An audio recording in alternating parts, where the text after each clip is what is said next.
Hello, friends. Welcome back to another edition of the Lovecast with Jamal podcast. Um, I'm back here with the amazing Doctor of Ayurveda, Victor Briere. Is that correct? Yes, sir. Victor, welcome back to the show. It's been a little over a year since you've been on here. Yeah, happy to be back. So we were just chatting a little bit.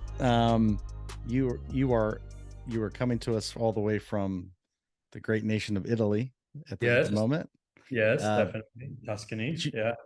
You've spent the last year traveling extensively. Can you tell us a little bit about your travels? What have you been up to? Well, I head to India every year, and I do Ayurvedic training there, mainly in Goa and Pune. And then I spend the rest of my time in Europe. This year, I split my time between Italy and Montenegro, which is a beautiful place. Beautiful. Absolutely fantastic. I love Italy, love India Right. as well. Yeah. Just for the listeners, maybe some folks listening haven't listened to that episode from a year ago. Can you give us just a Cliff Notes version of how would you explain? Someone says, what is Ayurveda? What is it? How would you just kind of refresh us a little bit on what is Ayurveda and how does it relate to obviously wellness and healing? Yeah. So Ayurveda literally means the science of life or longevity. And it's a very ancient Indian, well, what's now India, um, healthcare system that basically helps someone know what to do to live a healthy life. So that includes prevention of disease and actually reversal of diseases that have set in through basically food and diet, lifestyle choices, herbal medicines, and then spiritual practices, basically. Fantastic.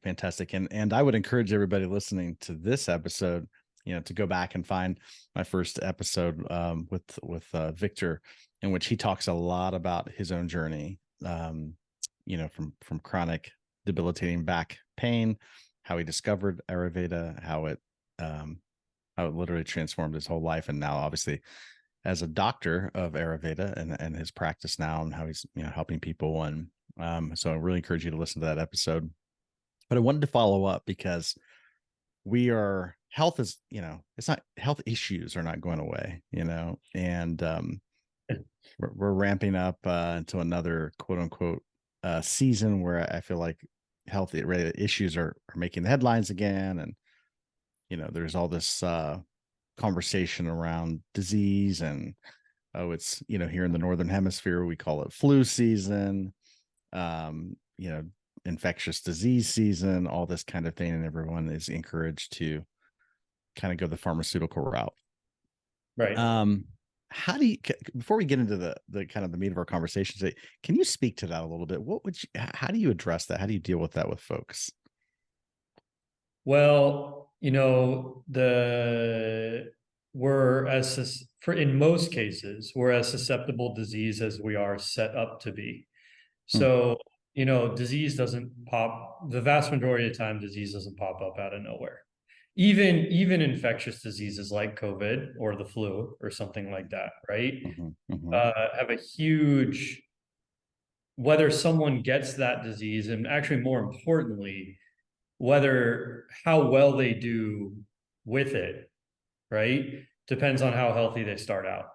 So the biggest risk factors for like COVID, for example, were comorbidities, or people who already had chronic health issues were the most susceptible to have serious issues with COVID.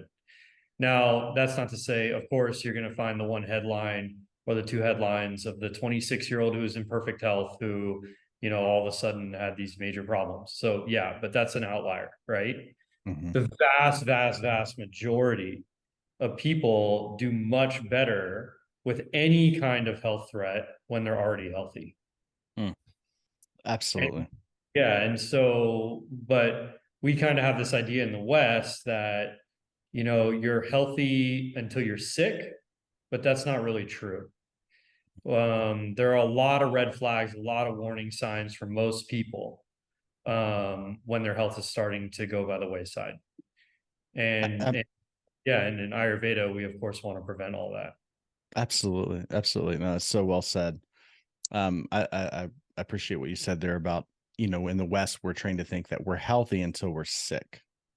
Right. Until you get that diagnosis or whatever. I'm healthy, I have no problems, but the warning signs or the red flags, they don't just pop up. They've been there for a while. And if we learn to pay attention, I always tell people, even the coaching work that I do, I always say, there's just no substitute for awareness, and if we can begin to, develop a process in which our awareness increases, and we're starting to pay closer attention and be a little more sensitive to the, you know, health. I always say disease tends to feel abrupt, it tends to waylay us, but health is subtle, and it's very subtle, and it builds and I always say we have to learn to pay attention to it and cultivate it. And the breakdown of it is also subtle. We're not trained to pay attention to it until it's like this glaring thing. But if we can learn to pay attention at a closer level, I think it will be really, really be helpful. You talked about some warning flags, right? We're, in the West, we're trained to see, think of ourselves as we're healthy until we're sick. But you said there's warning flags. Like if we'll just pay attention to them, we're not just healthy until we're sick. The warning signs are there showing us, our system is communicating to us when we're moving away from health. What are some of those common warning signs that people typically miss? Okay. Well, I mean, the first one is, well, there are many, but let's just take a few very common ones. Weight gain is one, Mm-hmm. right? Um, Low energy is another. The Okay. biggest one of all, frankly, people have probably heard this a million times, but is chronic stress is the biggest red flag Oh, that you're going. interesting. Yeah, absolutely. So, and not only that, or you could say, they're not red flags in the sense of how you feel, but they're red flags that your body probably won't be able to withstand it over time, is poor diet, lack of exercise, all the stuff people already know. But the one that people don't talk about as much is stress, as especially relationship stress. Okay. Yeah. Interesting. Say more about that. How does relationship stress fit into the whole health picture? Well, the mind body connection is there. I mean, there's no, it Mm-hmm. just is. Mm-hmm. And there's a big nerve that runs down our body called the vagus nerve, Mm-hmm. uh, that helps us regulate our stress levels, long story short, right? And whenever we perceive a threat in the world, any kind of threat, we go into a part of our nervous system that's not conducive to building or rejuvenating. It's conducive Mm-hmm. to utilizing to protect ourselves. It's And more the so sympathetic nervous system, right? Kind of the sympathetic the fight or nervous, flight. exactly, Yep. right. And that's okay. Humans are built to handle actually quite a bit of stress. However, um, when that stress is relentless over a long period of time, our body cannot rejuvenate. So it starts to compensate in thousands and thousands of ways. But then eventually, all of a sudden, one day you wake up with a diagnosable disease, right? Or you start feeling low, and then you wake up with a diagnosable disease, and then everyone kind of freaks out. But you got like some guy working in an office, too much, 11 hours a day, eating junkish food, eating too late at night, constantly, fighting, constantly worried, relationships aren't going great at home. That's a red flag. That man or woman is going to give it enough time, have some kind of chronic disease set in. Very, very fascinating. Okay, Yeah, so low energy is a yeah, weight gain, yeah. chronic Wait, stress, and specifically relational issues. yeah. So Those are when the you're most stressful.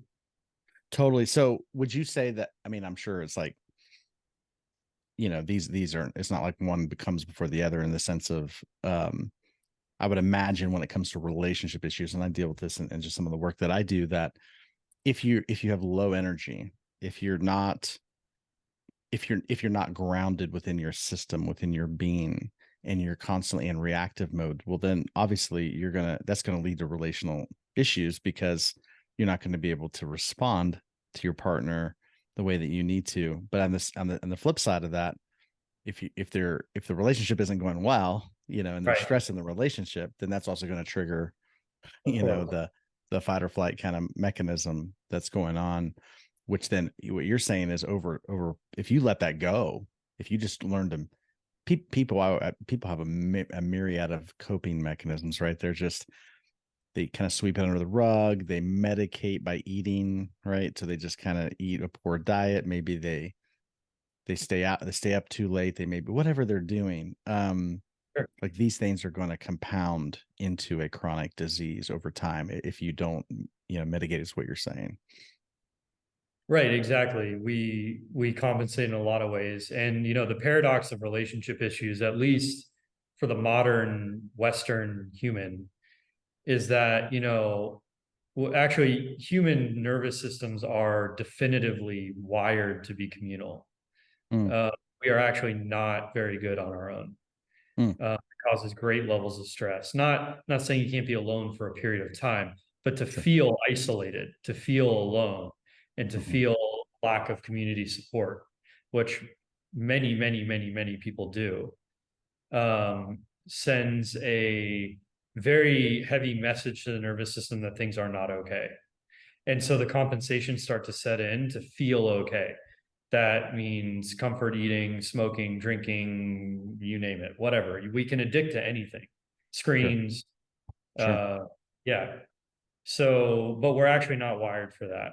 And in the past, 100 years, whatever you want to say, we've gone way, the pendulum has swung way towards the idea that everyone needs to stand on their own, in some way or another. Mm. Very fast when in human history, it's really never been that way.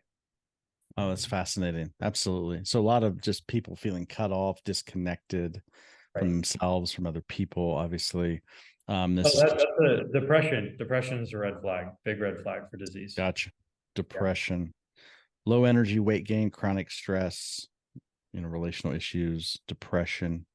Yeah. Any others? Oh, I'm sure we could go through a huge list. Mm-hmm. Of course, like any kind of feeling of isolation, of course, Mm-hmm. right? Mm-hmm. Mm-hmm. If that goes on too long, um, you could say, uh, well, we should just stick with those. That's plenty. Yeah, those Yeah, are those, yeah. and this is a kind of an indictment, I think, on the way the majority of, especially here in the West, low energy, weight gain, chronic stress, relational issues, depression. I think I think a lot of people would consider this normal, Well, that's the big problem is that it's considered normal. It's not right? normal. Right. It might be common now, but it's not normal. Your It's not body's normal. not meant to live in those states. And yeah, so we got to stop thinking that it's okay. Um, but the modern medical system isn't about that. That's just not what it's built for. It's just built to deal with the immediate critical thing. Yeah, And yeah, kind of an emergency medicine. It'll throw surgeries or drugs at something, but it obviously we know that that's been an abject failure when it comes to health. So right. it does, yeah, totally. So what do you say to people? I mean, obviously there's a mind body connection, which should not be lost. I mean, obviously, a lot of these things, most of these things, actually, according to Ayurveda, the root. I remember this is the thing that really stuck out to me from our last conversation, and I think it deserves repeating here because I asked you, what is the root? What is the root of chronic disease? And you said, do you want the root or the root, the root of all the roots? And it's like, give me the root. And you said it's perceptions, a perception of separation from source. I'll never Correct. forget it. And it's a That's what beautiful, it's the very first chapter of the very first book of Ayurveda is that basically at the bottom of it all, right? it's that feeling of being separate from spirit, and that sets up a cascade of consequences. Totally. And this isn't conscious because a lot of people you would talk to, they say, well, okay, so people then they want to take that being separate from source is the root of all Right. chronic disease, which I think is a mind blower for a lot of folks. But then most folks don't understand, like, what are you talking about with source? People want to put that in a religious category. Are you talking about God? You talking about the divine? And they kind of put it in that box. And if somebody's religious, they'll say, well, I got that box checked. I got that box, checked because I believe in God and I may go to Well, church or or, belief or is whatever. not enough, unfortunately, right? Belief I is can, belief. Yeah, yeah, say that again. Belief is not enough. yeah, I can believe that you're where you are, right? Hmm. That doesn't mean Hmm. I'm with you, Right.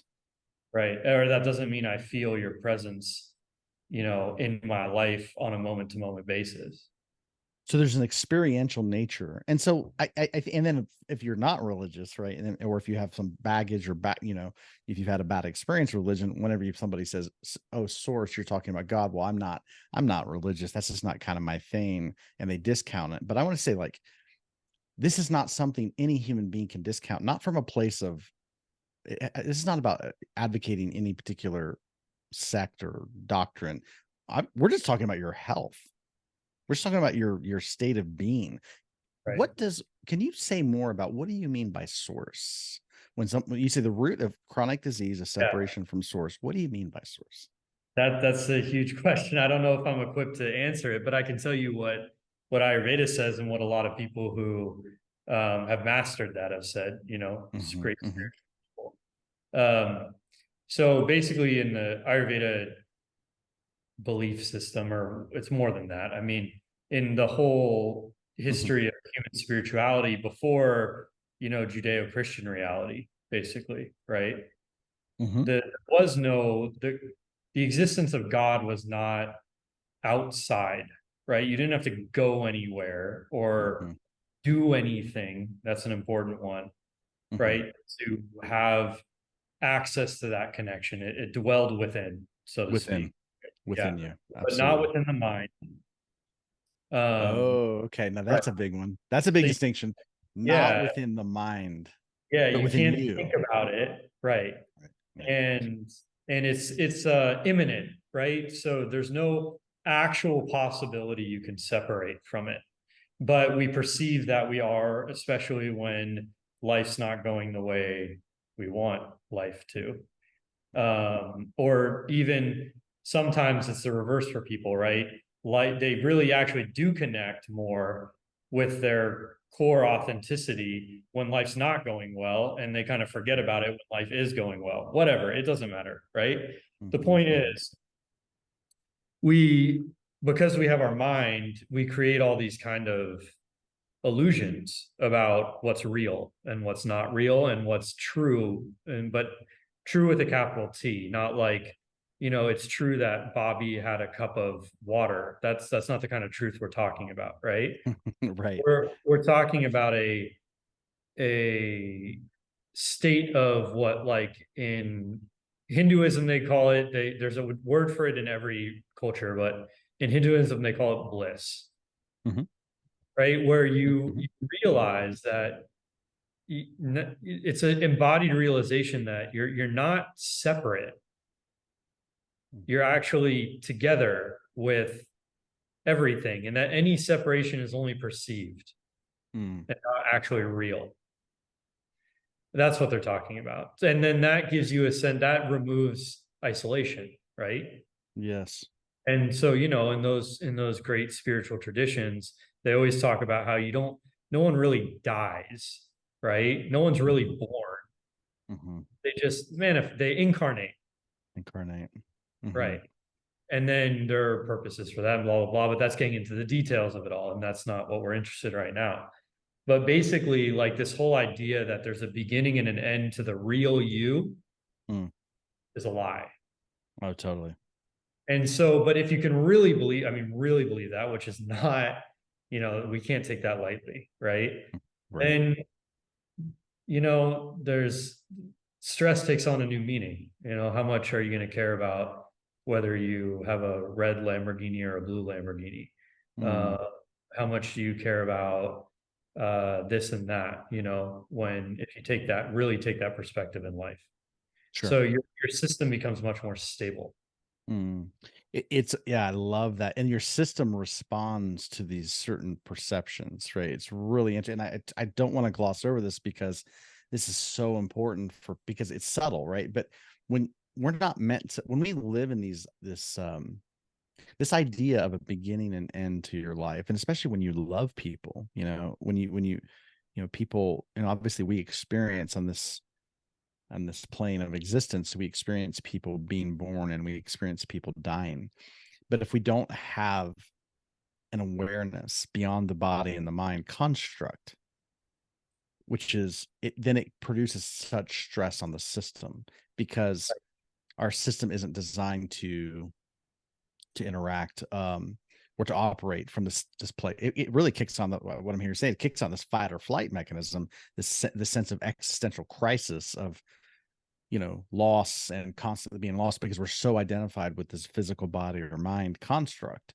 But Right. when we can really be rooted from a experiential standpoint, not just from an intellectual standpoint, but from actually to experience this bliss, which is a state of being that it does exist within every person. There's a state of bliss. When we can tap into that, your whole system will respond and detach from your body or mind, or in that sense of like not be identified with it, so that Right.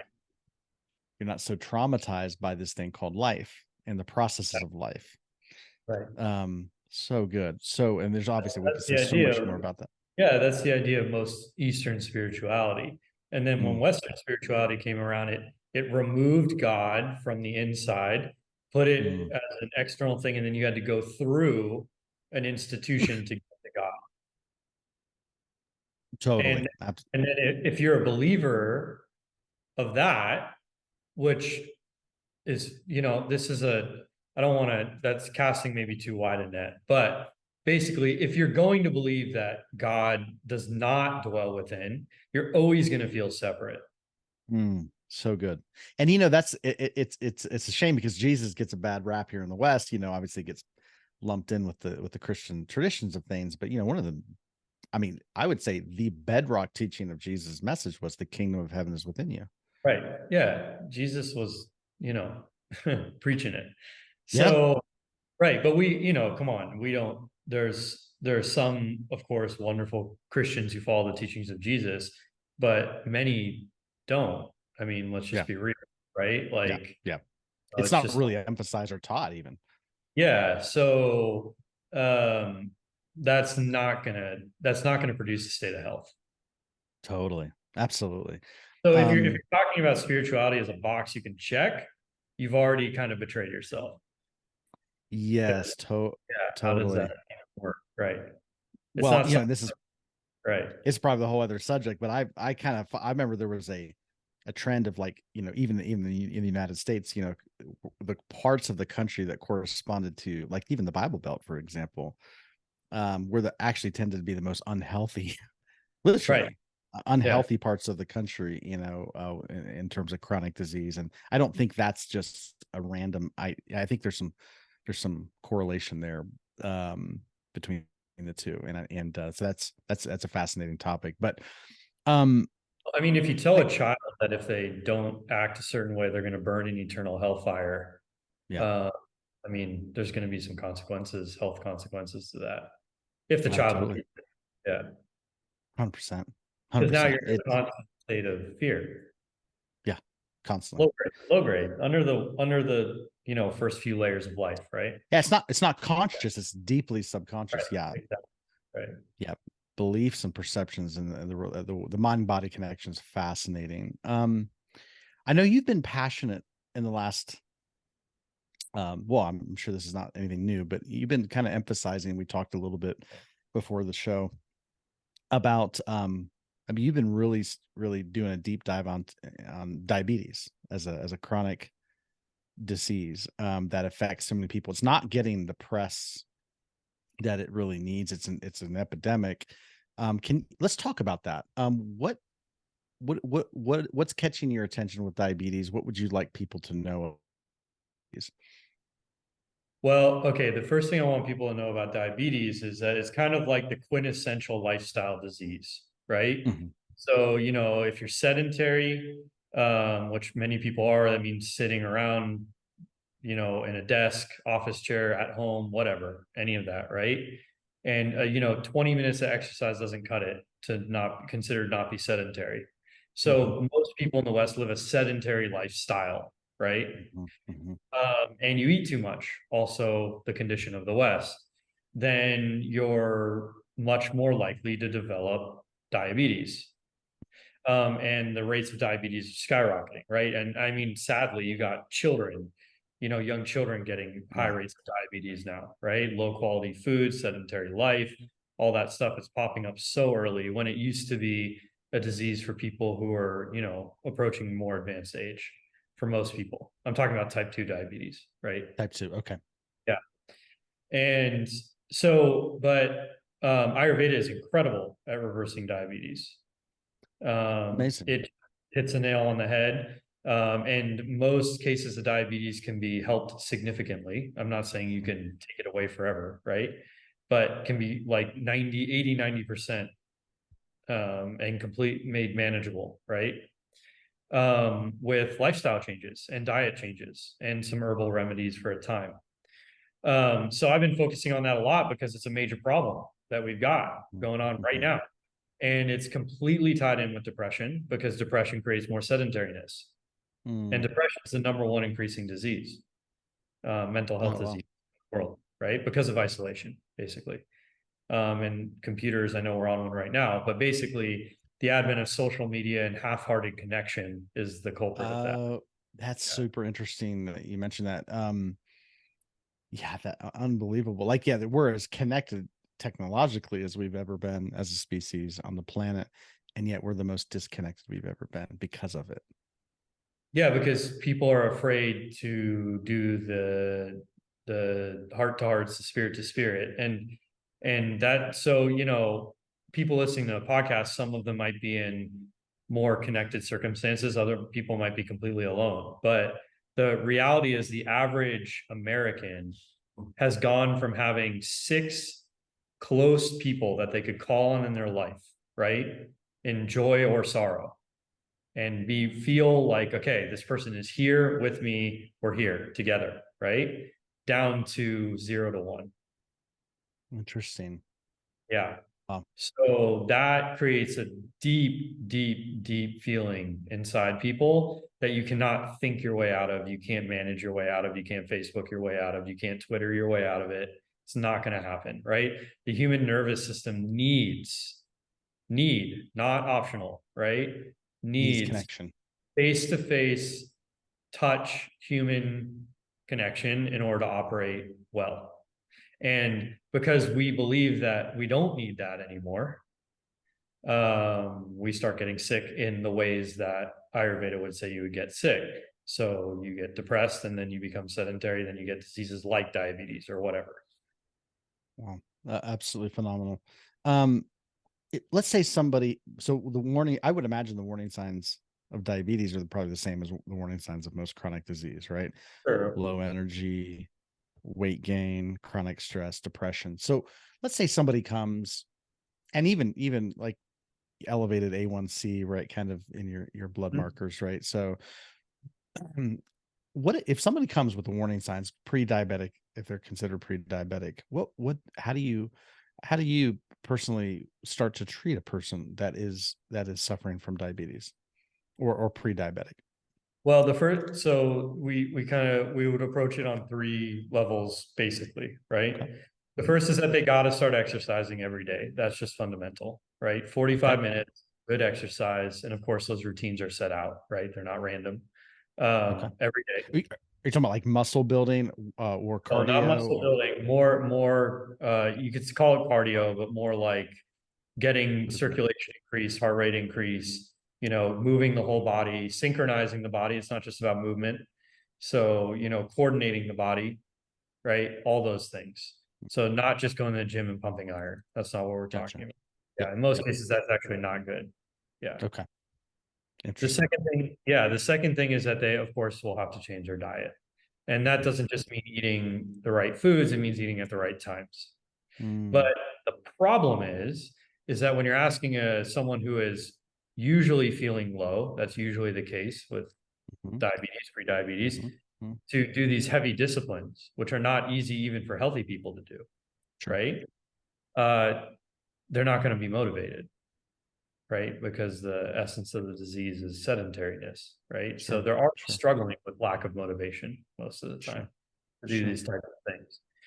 So the third and hardest part is that you have to get them connected in a way where there are people in their life who are willing to do this kind of stuff with them Mm. because they can provide the motivation. It's one thing to wake up alone in your house, and then get up and force yourself to, do these things. And then it's kind of like, why am I even doing this? Like, I would rather have the cheeseburger and just, yeah, everyone's got to die sometime, whatever, right? Whatever the mind comes up with. But that whole attitude completely changes when someone else is present. Mm. That's That the same beautiful. thoughts are not thought, you know? So setting up some type of apparatus where there's some kind of dialogue and accountability, if you want to, I don't like that word, but the sense No, of not like accountability, camaraderie. camaraderie. Oh, okay. Can you Yeah. say what's the difference between the two? How would you describe the difference? Well, accountability is saying you need to do this because, right? Camaraderie is saying, let's do this. Mm. Yes, I'm with you. Let's do Right. this. Kind And of like yeah, let's just do togetherness. this. Let's just do this because it's going to feel good. Right. It Gotcha. might not, your first 10 steps might not feel good, but after that, we'll be having a good time. It'll feel good. You'll feel better all day. Mm. Right. You'll actually feel a positive force coming alive inside of you that maybe you've forgotten about. That's camaraderie. Accountability is, are you going to do it? I'm here to tell you to do it. There's a whole different attitude. Yeah, I love that. So good. Camaraderie, the difference between camaraderie and accountability. Yeah, Right. totally. Yeah. So, when those things are in place, people can do really well. Uh, Yes, some people have the discipline and the will to do it by themselves, but sure. that's kind of, That's rare. yeah, exactly. That's less common than not. Totally. Okay, so to start addressing pre-diabetic conditions, diabetic conditions, first and foremost, we need to establish that sense of camaraderie, togetherness. There's a sense of exercise, right? Establishing, okay, we need to get movement going. That's a process that you guys lay out as far as Ayurveda is concerned. It's synchronized movement.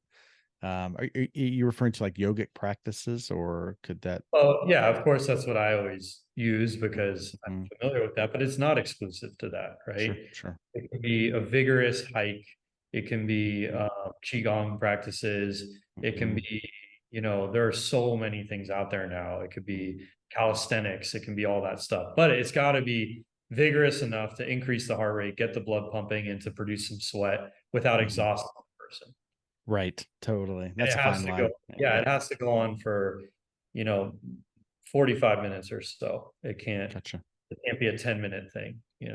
So like, there are a lot of like 4-minute workouts or whatever, and those are cool, but not for someone who's trying to recover from diabetes. Diabetes.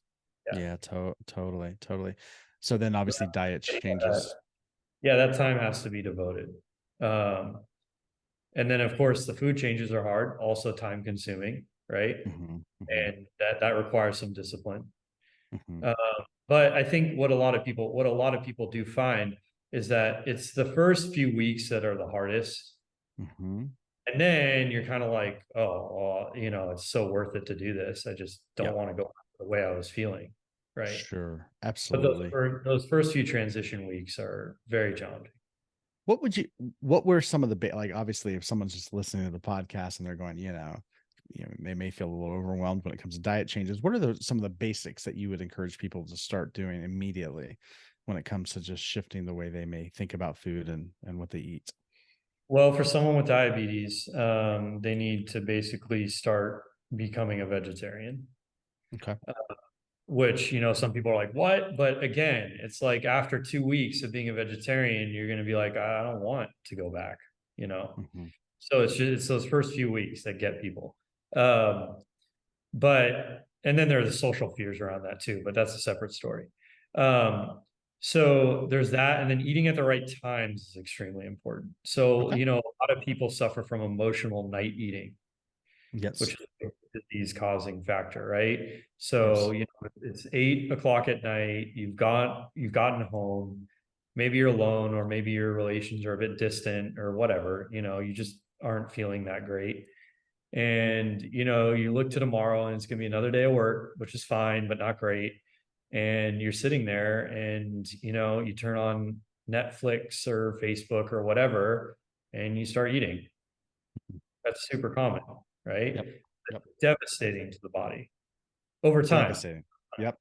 Devastating to the Devastating, body. devastating, right? We need to be stopping eating before sundown, and then that's it. Okay. So no eating after sundown. Right. Would you say when is the peak times of day that people should be eating? Do you have, is there, General rule of thumb, 8, 12, 6. okay.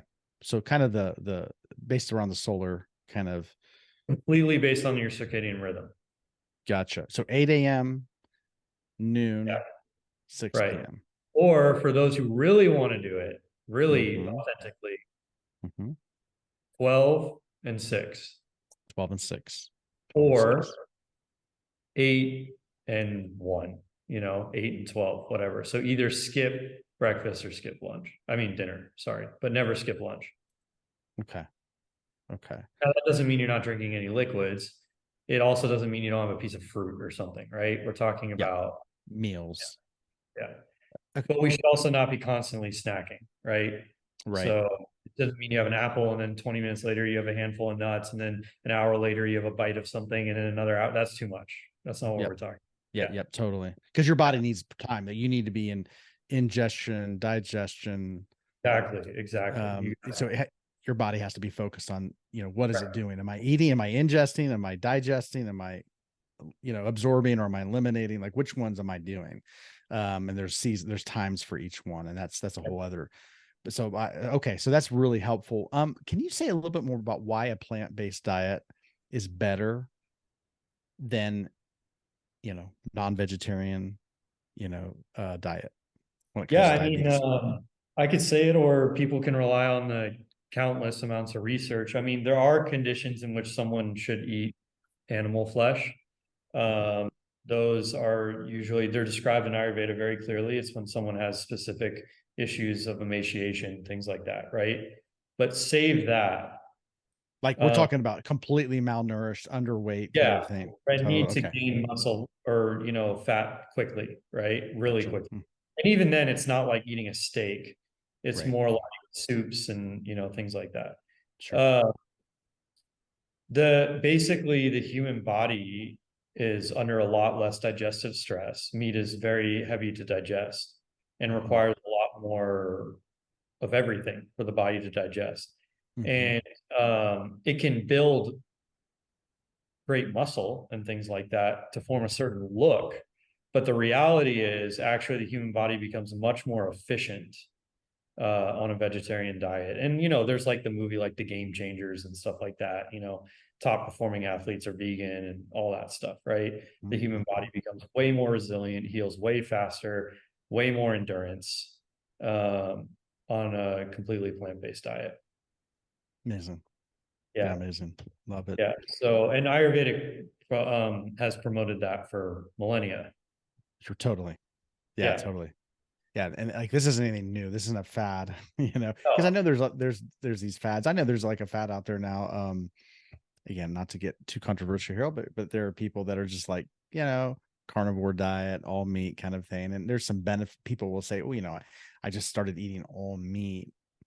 And there are folks who, obviously promote that. Their health, they talked about, health issues and all that. I think a lot of that, my personal perspective is, when you start cutting out processed foods and you start yeah. cutting out that, of course that's going to, but then it's you're going to have health benefits when you cut out non-food from your diet. But, over the long term, the resources it takes to break down meat, just from a physical standpoint, let alone forget the energy side of it, because there's a whole different energy component to eating meat versus eating plant-based.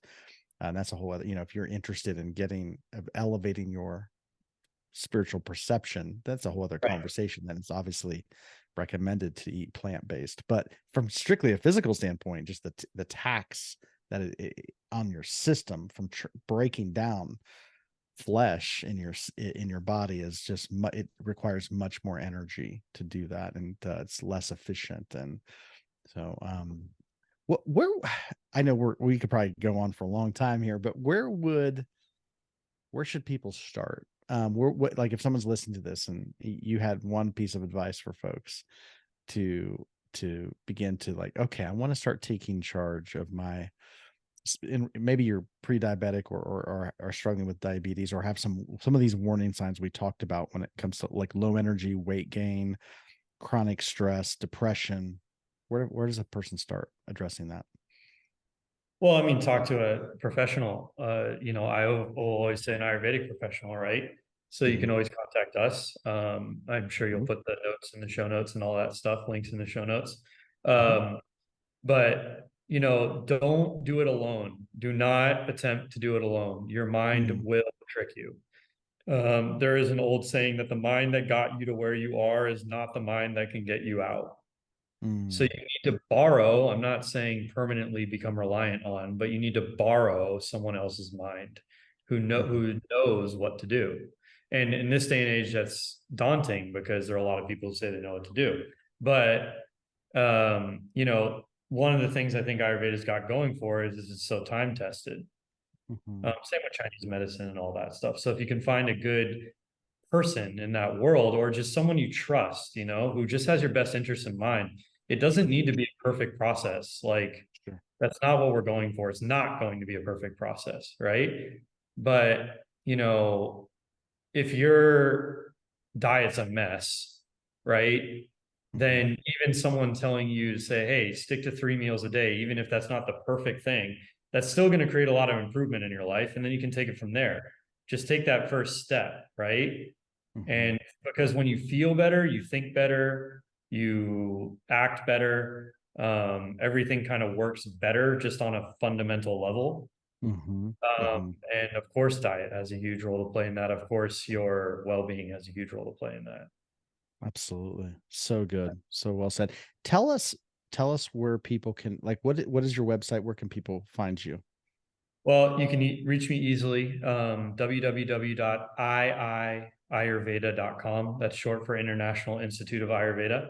And you can email me at reception@iiayurveda.com, and I respond relatively fast. Okay. So, yeah, I Ayurveda right, .com. And again, right, this will be in the show notes and people can look up Ayurveda if you want to know how to spell it. But Ayurveda.com. right. And your personal email is Reception. Or, you could just email me personally, victor@iiayurveda.com. Victor at Ayurveda.com. Okay. Awesome. Awesome. Thank you so Yeah. much. And we can chat. Really.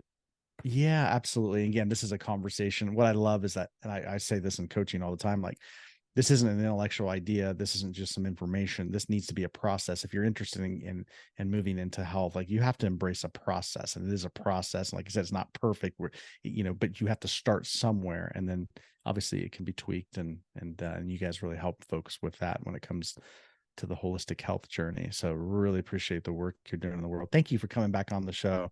Thanks, Jamal. Um, Yeah. yeah, your work is just it's vital, and it's getting more vital, if that's even possible. So thank you for being you and doing what you do. Thanks, man. And guys, thank you for listening. As always, we just appreciate you being here. We appreciate your feedback. Obviously, if you haven't rated and reviewed the podcast yet on the iTunes or Spotify, please go do that. It's free, but it really helps us out if you could just rate and review. And please check out Victor's website, and contact him if you have any issues, you want any advice when it comes to taking charge of your health. It's just so important. This isn't something, you get one body in this lifetime, and you get and it's for you to have the full experience here. So don't put it off, and don't settle for the patterns. Let's break them and move into our highest and best life that we are here to live. So thank you guys, and until next time, take care. Bye bye.